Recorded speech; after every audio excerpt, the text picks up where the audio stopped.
কোমর তো ধরে গেল, না ঘুমালে আর পাচ্ছি না। আরে ভাগ্নে চিন্তা করিস কেন? তোর তো না বাড়ি ঘর সব ব্যবস্থা করেছিস, শুধু খাবি দাবি আর শুধু ঘুমাবি।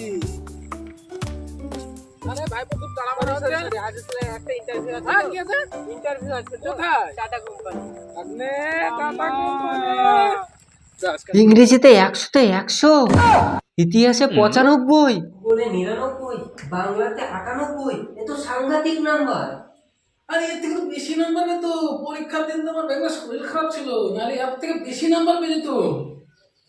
আচ্ছা, হ্যাঁ হ্যাঁ স্যার, পরীক্ষার সময় আমার শরীরটা খারাপ ছিল, নাহলে 100টা 150 পেয়ে যেতাম। 100তে 150, পরীক্ষাতে 100 নম্বর, তাহলে বাকি 50 আপনি পেলেন কোথা থেকে? এই দেখো, আপনাকে ব্যাপারটা বুঝিয়ে বলছি, ঠিক আছে?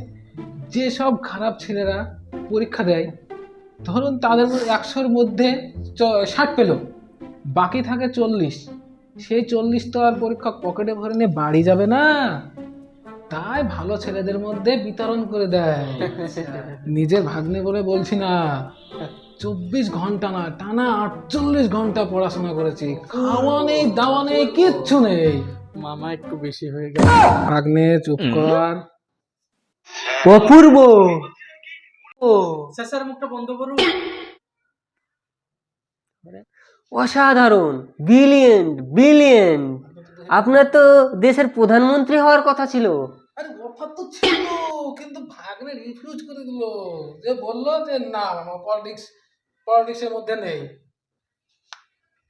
কিন্তু আচ্ছা ভাই, এর মধ্যে কিন্তু কি আছে?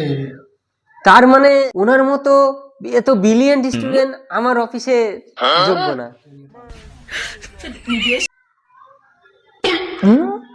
তার মানে আপনি আমার ভাগ্নেকে চাকরিটা দিচ্ছেন না? আমি চাকরি দরকে, ওনার মতো এত ব্রিলিয়েন্ট স্টুডেন্ট যদি আমার অফিসে চাকরি করে আমার সৌভাগ্য। দয়া করে ওনার মতো ব্রিলিয়েন্ট লোক যদি আমার অফিসে চাকরি করে আমার সৌভাগ্য। মাইনে কিন্তু 5000, কম হয়ে গেল 7000। এর থেকে বেশি আমি দিতে পারবো না, দয়া করে না করবেন না। না না না না ভাই, ভাগ্নে না করো না, না করো না। তাহলে কাল থেকে আমার অফিসে জয়েন করেন। আমার অফিস কিন্তু সকাল 10টায়। ও অসুবিধা হবে, আমি রেডি করে দেবো, রেডি করে দেবো। তাহলে স্যার চলে, তাহলে স্যার চলে। হ্যাঁ। 100 থেকে 150